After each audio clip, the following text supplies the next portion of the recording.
in the last video, using the accrual basis for accounting, we had $200 of income in month 2, but over that same month, we saw that we went from having $100 in cash to having negative $100 in cash. So we actually lost $200 in cash. So how can we reconcile the fact that it looks like we made $200 in income, but we lost $200 in cash? And that reconciliation is going to be done with the cash flow statement. So most cash flow statements, they'll start, so I'm going to do a cash flow statement right over here. So they'll start with your net income, or actually they'll start with the cash that you started out with. So they take you from this cash balance to that cash balance. So they'll say something like starting cash we know is $100. And then they'll say, well, in the most naive interpretation of things, your net income in theory should be cash you're getting, or at least it's some type of profit. You're getting some assets in the door, or at least you're counting as if you're getting some assets in the door. So then you have your net income during the period.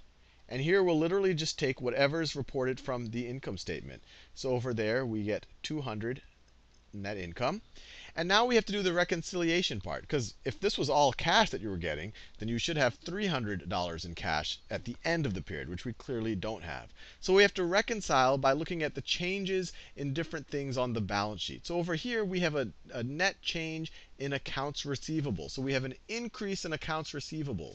So I'll call it AR increase.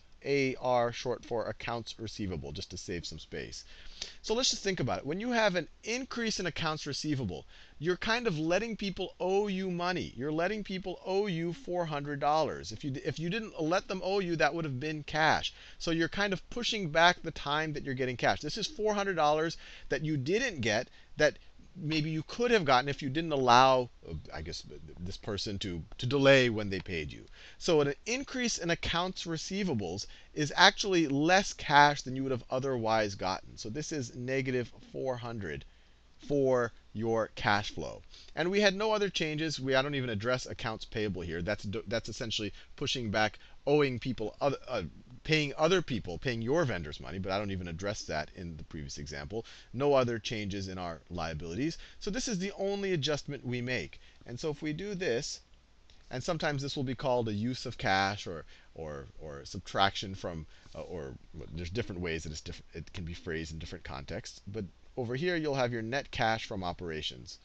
Cash from operations, I'll just say ops. And over here you can see when you add it all, just the cash from operations, 200 minus 400, so I'm just adding this part right over here, you have negative 200. And so your starting cash is 100. You have negative 200 cash from operations. And this is what you would have also gotten if you had done cash accounting. You would have had negative 200 cash from operations. And then if you start with 100, you use $200 in cash. Your ending cash will be negative 100. So this little thing that I just created here, this little reconciliation between the positive 200 in income and the negative 200 of cash, and showing how we got from this starting point in cash to this ending point, this is a cash flow statement. So you now know the three major financial statements.